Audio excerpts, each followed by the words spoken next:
The message came at midnight Earth time. Every screen on every ship in the United Earth Fleet flickered to life with the same image. A planet burning, cities turned to ash, and a voice, broken by static and fear, begging for help. Commander Park stood on the bridge of the Eternal Dawn and watched the destruction unfold. The planet was Praxis 7 of the she had met before. They were gentle creatures with soft blue skin and large dark eyes. They had never built a weapon. They had never fought a war. They believed that kindness was the answer to everything. Now they were dying. The Empire had come without warning. Their ships appeared from the darkness between stars, thousands of them, moving like a swarm of metal insects. They had no defenses. They had trusted the Galactic Confederation to protect them. They had believed in peace. Turned away from the screen, her hands were shaking, not from fear but from anger. "Get me a line to Earth Command," she said. The communication officer nodded and worked his console. A moment later, the face of Admiral appeared on screen. He was an older man with gray hair and tired eyes, but those eyes were sharp. They missed nothing. "Commander Park," he said, "I assume you have seen the broadcast from Praxis 7. "Yes, sir, they are being slaughtered. We need to help them." The Admiral was silent for a long moment. Behind him could see other officers moving quickly, their faces tight with worry. "The Confederation has refused to act," the Admiral said finally. "They say it is not their concern. They claim they cannot spare the ships. Every species we have contacted has given us the same answer. They are afraid of the—" Felt her jaw tighten. "And what about us? Are we afraid too?" Admiral looked at her through the screen. Something passed between them, an understanding, a shared feeling that went deeper than words. "The High Council is meeting now," he said. "I will give you an answer within the hour." The screen went dark. Stood alone on the bridge, listening to the hum of the ship around her. Through the windows she could see the stars. Somewhere out there, millions of innocent beings were dying, and the galaxy was doing nothing. She thought about her grandmother who had told her stories when she was a child, stories about old Earth, about wars and heroes and sacrifice. Her grandmother had survived the Great Famine of 2156. She had watched her own parents die so that she could live, and she had taught one simple truth: when someone needs help, you help them, no matter the cost. The hour passed slowly, did not move from the bridge. Her crew watched her, waiting, hopping. When Admiral's face appeared again, knew the answer before he spoke. She could see it in his eyes. The fear was still there, but something else had joined it, something bright and fierce. "The vote was unanimous," the Admiral said. "We go to Praxis 7. Felt her heart swell. "How many ships?" 47, every vessel we can spare." The Admiral paused. "Commander, I will not lie to you. They have over 200 ships in the Praxis system. Our chances are not good." "I understand, sir." "Do you?" The Admiral leaned closer to the screen. "This is not a battle we are expected to win. This is a statement, a message to the galaxy. We are telling every species out there that humanity will not stand by while innocents die." Nodded slowly. "Then let us make sure the message is heard." 3 days later, the 7th Expeditionary Fleet arrived at Praxis 7. The system was a graveyard. Broken ships drifted through space, their hulls torn open, their crews dead. They had tried to fight back with merchant vessels and transport ships. They had thrown everything they had at them. It had not been enough. Admiral stood on the bridge of the Soul's Promise, the flagship of the human fleet. Around him, officers from every branch of Earth's military worked their stations. They were young, most of them, young and scared and determined. "Admiral," the sensor officer said, "we are detecting 187 warships. They are holding position around the planet. And the scattered, maybe 30 ships still operational. They are hiding in the debris field." The Admiral closed his eyes for a moment. 30 ships. That was all that remained of an entire civilization's fleet. "Open a channel," he said. "All frequencies, I wanted to hear this." The communication officer nodded. "Channel open, sir." The admiral straightened his uniform and faced the main screen. He knew that his words would be recorded. He knew that whatever happened next, this moment would be remembered. "This is Admiral of the United Earth Fleet. We have come to defend the people of Praxis 7. Forces will withdraw immediately or face the full strength of humanity." Silence, then a reply. The commander appeared on screen. He was tall and thin, with pale gray skin and eyes like black glass. His voice was cold, without emotion. "Admiral, your presence here is unexpected and foolish. You have 47 ships. We have nearly 200. This is not your war. Leave now and we will let you go." The admiral did not blink. "You are killing innocent people, people who have done nothing to you, people who cannot defend themselves." "They are weak," the said simply. "The weak do not deserve to survive. This is the law of the universe." "No," the admiral said.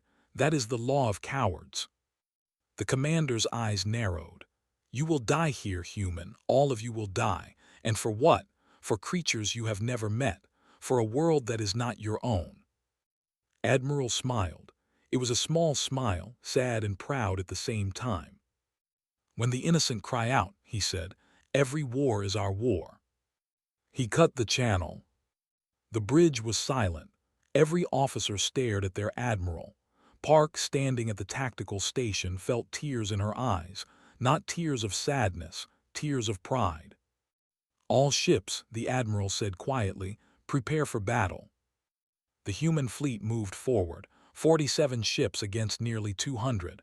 The math was clear. The outcome was certain. But mathematics did not account for the human heart. As the first weapons fired, as the first ships burned, something happened that no one had expected. The surviving vessels emerged from the debris field. They were damaged, weak, barely able to fly. But they came anyway. They came to fight alongside the humans who had come to save them. And somewhere, in the cold silence of space, the commander felt something he had never felt before. Doubt. The battle for Praxis 7 had begun. The first hour of battle was a nightmare. Warships moved with perfect coordination. Their weapons were precise, deadly, and without mercy. Human ships exploded one after another, their crews dying in fire and silence. The bright morning was the first to fall. Then the horizon. Then the new Sydney. Admiral watched the destruction from the bridge of the Soul's Promise. His face was calm, but his heart was breaking. Every ship that died carried people he knew, friends, students, sons and daughters of Earth. "Admiral," the tactical officer said, her voice tight with fear, "we have lost 11 ships. They are pushing us back toward the debris field." "Hold the line," the admiral said. "Buy time for the evacuation ships." Behind the battle, a dozen transport vessels were loading civilians from the planet's surface. Millions of people, packed into ships that were never meant to carry so many. If the human fleet fell, those ships would be destroyed. Every man, woman, and child aboard would die. Lieutenant Han stood at the tactical station, her mind racing. She was 26 years old, the youngest officer on the bridge. Her instructors at the academy had called her brilliant. They had said she could see patterns that others missed. Now, watching the battle unfold, she saw something. "Admiral," she said suddenly, "I have an idea." The admiral turned to look at her. His eyes were tired, filled with grief, but they were still sharp. "Speak, Lieutenant." Pointed at the tactical display. "They are keeping their formation tight. They expect us to fight the same way, ship against ship, weapon against weapon." "That is how battles are fought," the admiral said. "Yes, sir, but look here." Highlighted several damaged human vessels on the display. "The Wanderer and the Iron Faith have lost their main weapons. They are useless in a traditional fight, but their engines still work." The admiral studied the display. Slowly, understanding dawned in his eyes. "You want to use them as kinetic weapons," he said. Yes, sir. Evacuate the crews and send the ships directly into the formation. At full speed, the impact would destroy multiple enemy vessels. The bridge fell silent. Every officer stared at with shock and disbelief. Ramming, using ships as missiles, it was wasteful, it was desperate. No species in the Confederation would ever consider such a tactic. Ships were valuable. Ships took years to build. You did not simply throw them away. But humans were not like other species. Do it, the Admiral said. The order went out. The crews of the Wanderer and the Iron Faith abandoned their ships in escape pods. And then, with engines burning at maximum power, the two vessels charged toward the fleet. The commander watched in confusion. What were the humans doing? Those ships had no weapons. They posed no threat. Were they trying to surrender? Were they running away? Then he understood. Evasive action, he screamed. All ships break formation. Too late. The Wanderer struck a cruiser at 3,000 kilometers per second. The explosion was blinding. 3 enemy ships were destroyed instantly. 2 more were damaged beyond repair. The Iron Faith followed seconds later. Another explosion, another gap torn in the line. For the first time in the battle, the formation broke apart. Admiral did not hesitate. All ships attack pushed through the gap. The human fleet surged forward. They were still outnumbered. They were still, but now they had something they did not understand, the willingness to sacrifice everything. On the other side of the battlefield, Sergeant waited in the launch bay of the Soul's Promise. He was the leader of Marine Squad 7, 30 soldiers in heavy combat armor. Their mission was simple and impossible. Board the command ship, disable its communication systems, cut off the enemy fleet from its leader. Sergeant, one of his Marines, said, "That ship is 3 times the size of ours. How are we supposed to take it?" Checked his weapon. It was an old rifle handed down from his father who had carried it during the Mars uprising. His father was gone now, but the rifle remained. "We are not taking it," said. "We are breaking it. There is a difference." The launch order came. The assault shuttle shot out of the bay and raced toward the command ship. Enemy weapons fire filled the space around them. The pilot twisted and turned, dodging death by centimeters. They reached the command ship and cut through the hull with plasma torches. The Marines poured inside. The corridors were dark and cold. They did not believe in comfort. Everything was metal and shadow, and the enemy was waiting for them. The first ambush came at a junction. Soldiers, tall and gray, opened fire from behind cover. 2 Marines fell before could react. "Cover," he shouted. "Return fire." The battle in the corridor was brutal. They were bigger and stronger. Their weapons were more advanced, but the humans had something else. They had rage. Led his squad forward, room by room, corridor by corridor. They lost more people, good people, people who had families waiting for them back on Earth, but they did not stop. They could not stop. Finally, they reached the bridge. The door was sealed, pressed a charge against it and stepped back. The explosion tore the door apart. Inside, the commander stood alone. His officers had fled. He was recording a message, speaking into a device in his hand. When he saw the humans, he stopped. Stepped forward, his rifle raised. He was covered in blood. Some of it was his own, most of it was not. The commander studied him with those cold black eyes. There was no fear in them, only curiosity. "Your species boards enemy vessels," the commander said. His voice was flat, analytical. "This is considered barbaric, impossible, suicidal."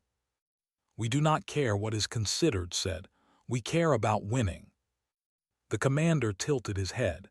"You have lost 20 of your soldiers to reach this room. You have sacrificed ships. You have thrown away resources that cannot be replaced.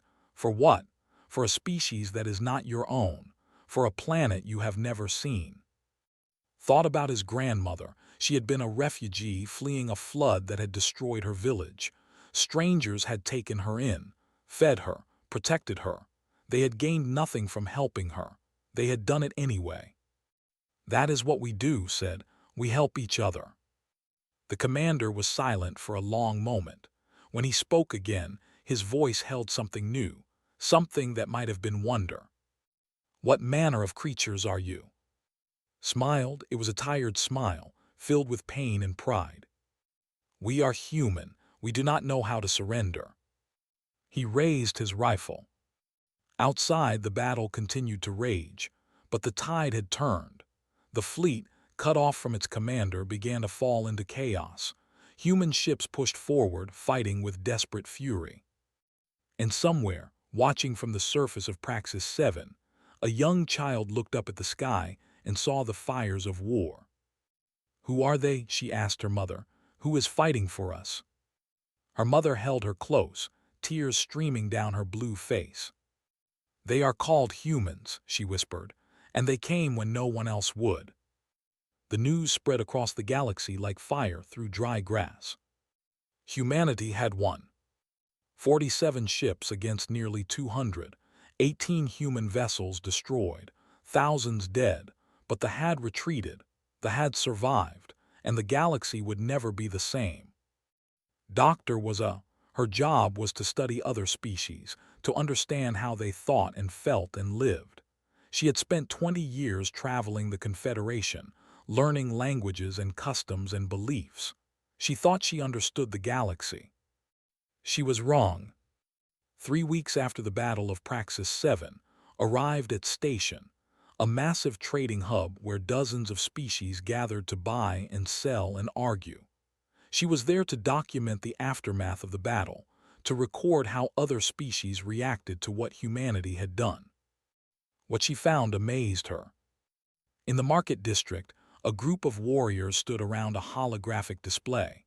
There were proud creatures, tall and muscular, covered in thick scales. They had been warriors for 10,000 years. They had conquered dozens of worlds. They looked down on other species as weak and worthless. Now they were watching footage of human marines boarding the command ship. Approached carefully, they did not like strangers, but when they saw her human face, something changed. One of them, the largest, with scars covering half his body, stepped forward. "You are human," he said. It was not a question. "Yes," replied. They studied her for a long moment. Then he did something that shocked to her core. He bowed his head. A warrior bowing to a human, it was unthinkable. "Your people have earned our respect," the warrior said. "We have watched the recordings. We have seen what your soldiers did. They boarded an enemy ship.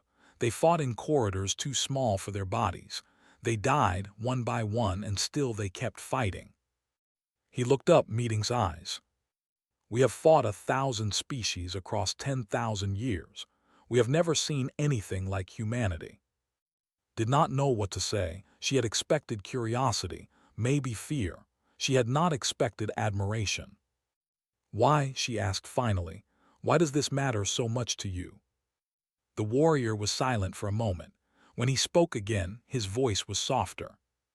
"Because you did not fight for territory. You did not fight for resources. You did not fight for glory or power." He gestured at the holographic display, where human marines were dying to protect strangers they had never met. "You fought for them, for people who could give you nothing in return." He shook his head slowly. "This is either the greatest madness in the galaxy or the greatest strength. We wish to understand which." Over the following weeks, traveled from station to station, world to world. Everywhere she went, she found the same thing. Species that had ignored humanity for centuries were suddenly paying attention. They wanted to know more. They wanted to understand. On the water world of Delphi's, the peaceful gathered in their floating cities to debate what humanity's actions meant for galactic philosophy. On the crystal plains of the ancient scholars of the Third Eye wrote new texts about the nature of courage. On 100 worlds, in 1,000 languages, beings asked the same question. What are these humans? 6 months after the battle, the Confederation Senate gathered for a special session. Representatives from every member species filled the great chamber. a vast dome of glass and light floating in orbit above the Confederation capital world. Admiral was invited to speak. He had not fully recovered from his injuries. The battle had taken much from him. He walked with a cane now, and his left arm hung useless at his side. But his eyes were still sharp. His voice was still strong. He stood at the center of the chamber, surrounded by beings from across the galaxy. Some were friends. Some were strangers. Some had refused to help when they were dying.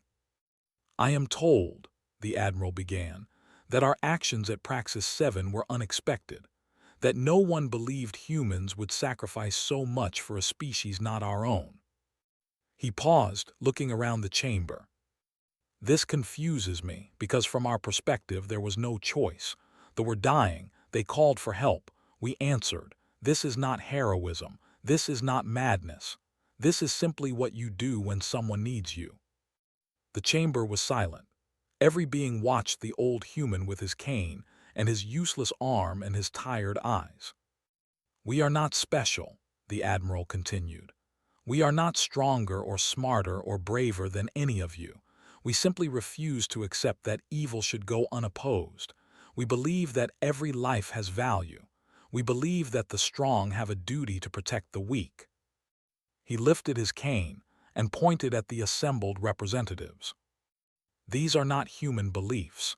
These are not ideas that belong to one species. These are truths that live in the heart of every thinking being. You know them. You have always known them. You have simply forgotten." He lowered his cane and smiled. It was a sad smile, filled with memory and hope. "If our actions at Praxis 7 have reminded you of these truths, then every life we lost was worth the cost. If our sacrifice has inspired you to be better than you were, then we have won a victory far greater than any battle." The silence stretched on. Then slowly a sound began to build. It started with the delegation, their soft voices raised in a song of gratitude. The joined next, their deep voices adding strength to the melody. One by one, species added their voices to the chorus. It was not applause. It was something deeper, something older, a recognition that the galaxy had changed and would never change back. That night, 17 species pledged their fleets to humanity's cause.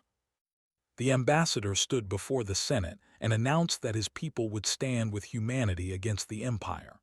The peaceful, who had never built a warship, promised to convert their merchant vessels into combat craft. Even the ancient scholars who had not involved themselves in galactic affairs for 1,000 years, offered their knowledge and resources. Watched it all from the observation gallery. She had been documenting reactions to humanity for months. She had written reports and analyses and theories. But now, watching species that had been strangers become allies, she understood something that no report could capture. Humanity had not just won a battle, they had started a fire, and that fire was spreading across the galaxy. She thought about what the warrior had said, the greatest madness or the greatest strength. Now she knew the answer. It was both. The message from the Emperor arrived on a cold morning in December. It was broadcast on every frequency to every world in the Confederation. There was no introduction, no diplomatic language, no attempt at negotiation. Just a single sentence repeated over and over. "Earth will burn." Admiral received the message in his hospital room.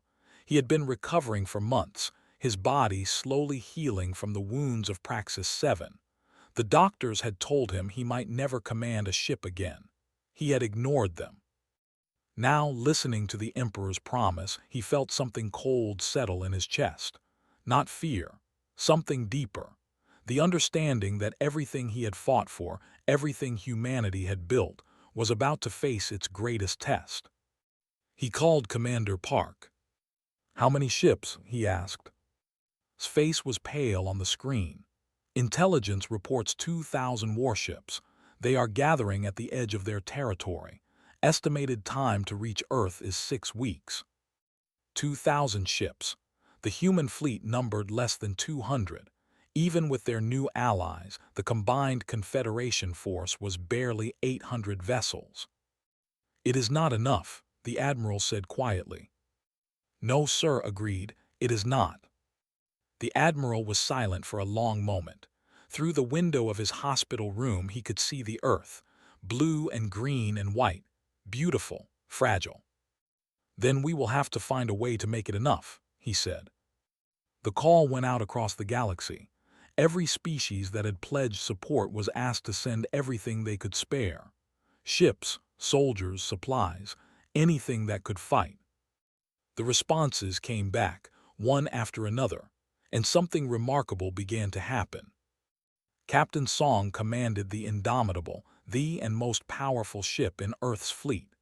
She was 34 years old, the youngest captain in human history. She had been chosen for the position not because of her experience, but because of her ability to inspire. Now she stood on the bridge of her ship and watched the galaxy respond to humanity's call. They sent their entire war fleet, 300 ships leaving there undefended. When their council objected, the High Warrior had a simple answer. Humanity defended strangers. We will do no less. The who had never built a warship in their existence converted every merchant vessel they had into combat craft. Their crews had no military training. They had never fired a weapon. They came anyway. The peaceful drained their oceans to fuel their factory ships. Within weeks, they had produced 200 small fighters, each piloted by beings who had spent their lives avoiding conflict. And it was not just the species who had pledged support. Others began to arrive, species that had never been part of the Confederation, species that had watched from the edges of the galaxy, too afraid to get involved, species that had heard the stories of Praxis 7 and felt something stir in their hearts. Watched them gather at the rally point near Jupiter, hundreds of ships from dozens of worlds, different sizes, different designs, different technologies, but all flying under the same banner. "Captain," her first officer said, "we have received a message from the flagship." Nodded, "Put it through." The face that appeared on screen was familiar. It was the young child from Praxis 7, the one who had watched the human fleet arrive to save her world. She was older now, old enough to serve on a ship, old enough to fight. "Captain Song," the young said. Her voice was steady, but her large, dark eyes held deep emotion. "My name is, I was on the surface of Praxis 7 when your people came. I watched my city burn. I watched my family die. And then I saw your ships appear in the sky." She paused, gathering herself. "Your admiral said that when the innocent cry out, every war is our war. I did not understand those words then. I was too young, too scared, but I understand them now." The young straightened, her blue skin flushing with determination.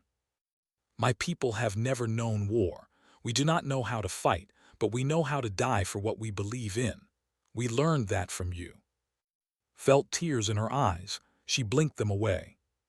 "We are honored to fight alongside you." The young smiled. It was a small smile, sad and brave. "No, Captain, we are honored to fight alongside humanity." Commander Park spent those weeks planning the defense of Earth. She had always been good at tactics. At the academy, her instructors had said she could see battles before they happened.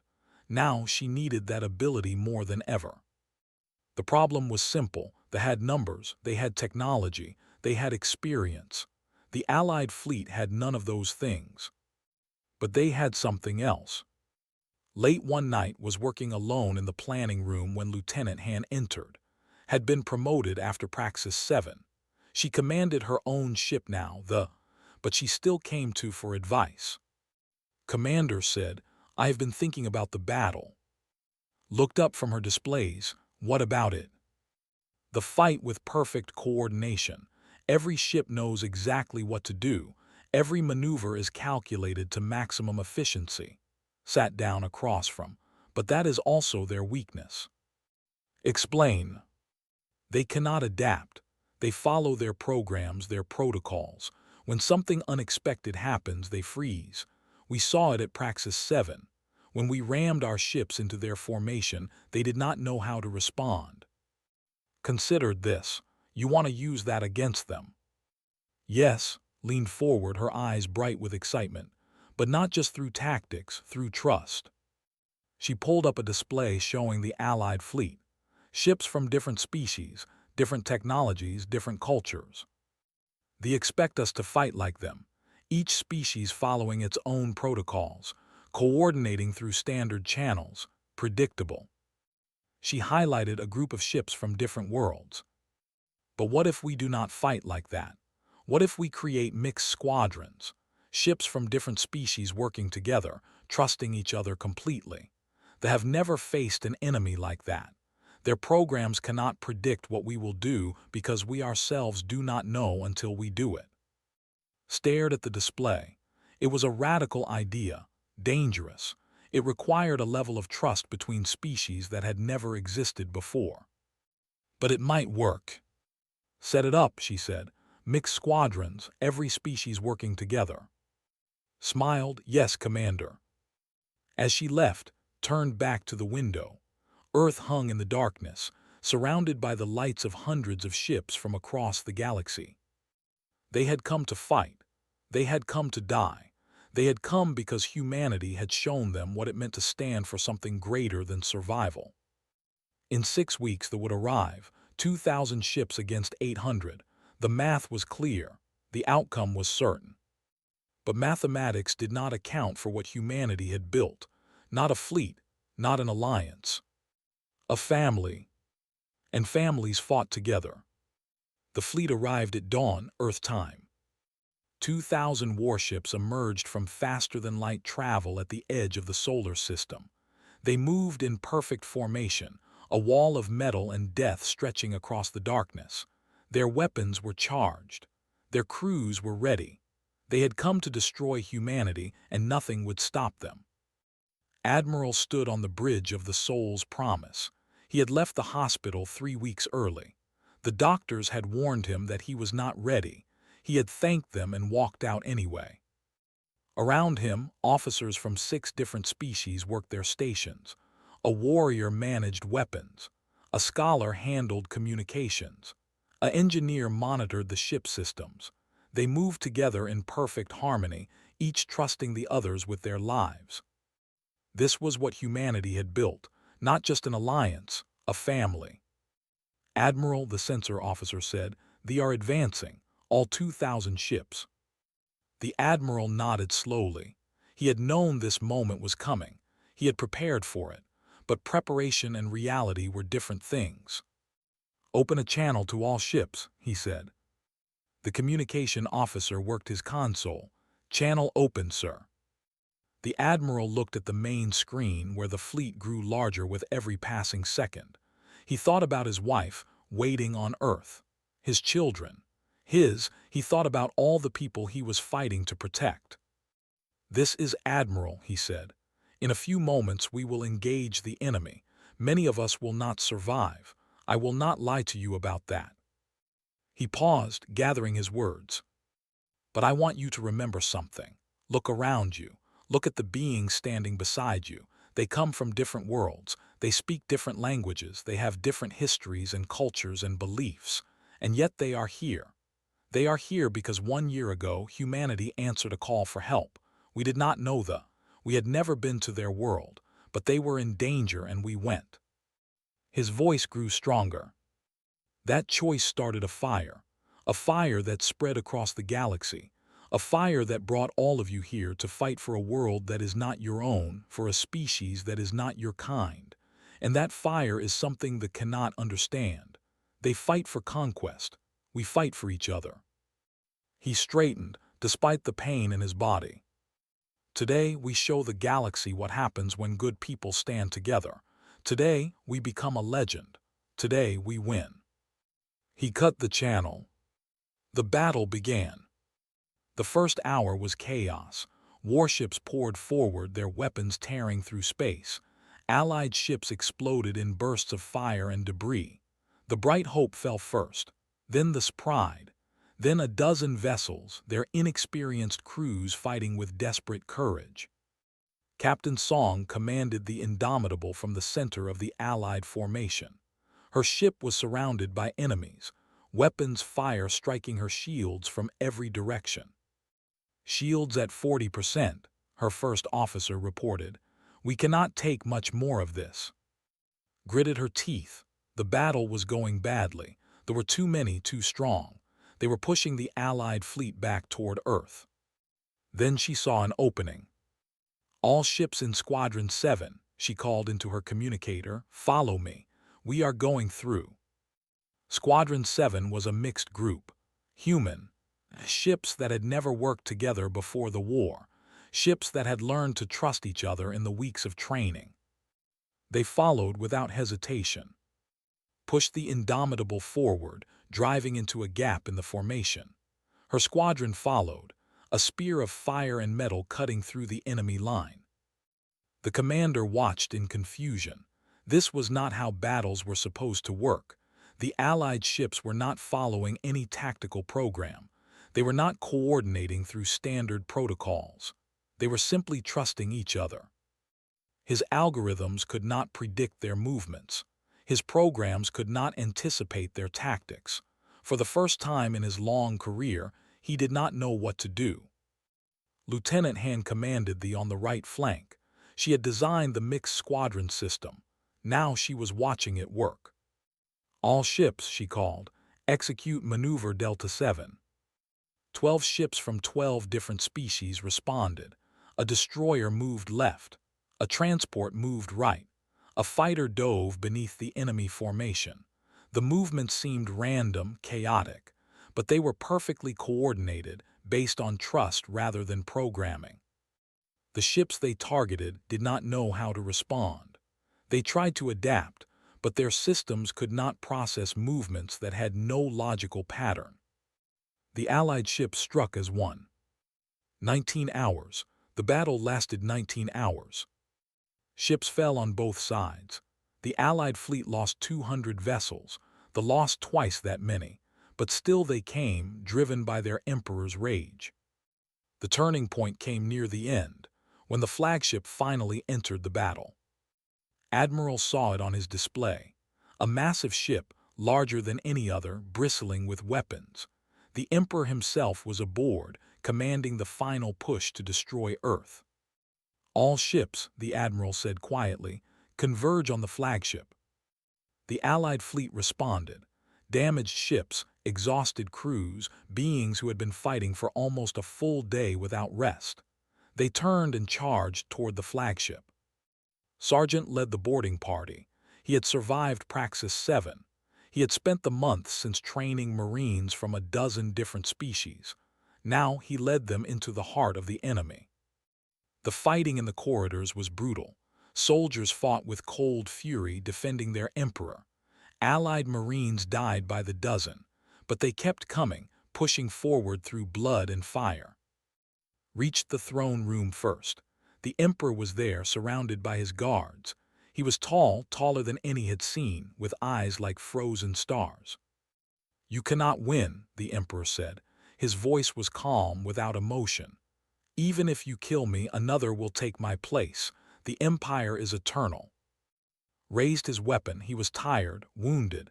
He had lost so many friends. "Maybe," he said, "but today you lose." Outside, the flagship shuddered.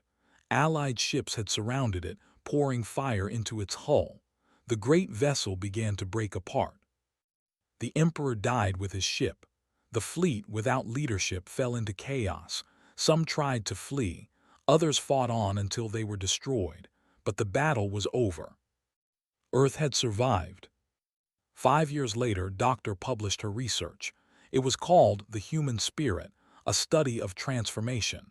It became the most widely read document in galactic history. Her conclusion was simple. Humanity's greatest weapon was never their ships or soldiers. It was their capacity to inspire others to become more than they were. At Praxis 7, they showed the galaxy what it meant to fight for strangers. At Earth, they showed what happens when that lesson is learned. She wrote about the who had never known war and chose to fight anyway. About the who abandoned their pride to stand with former enemies, about 100 species who found courage they did not know they had. To fight alongside humanity is to be reminded of what all sentient beings can become. The feared that awakening more than any fleet, and they were right to fear it. Admiral did not survive the battle. His wounds from Praxis 7 had never fully healed, and the strain of 19 hours of combat was too much for his damaged heart. He died on the bridge of the Soul's Promise, surrounded by officers from 6 different species who had followed him into the darkness. His last words were recorded. "Tell them we held the line. Tell them we were not afraid. Tell them that every species that stood with us today is our family forever." The Confederation was rebuilt after the war. It was stronger than before, united by bonds forged in fire. Humans held positions of honor across the galaxy, not as conquerors but as teachers. And on every world, in every language, children grew up hearing the stories. Stories of a small, fragile species from an unremarkable planet who taught the galaxy what it meant to be brave. To fight alongside humanity is to be honored and feared across the entire galaxy.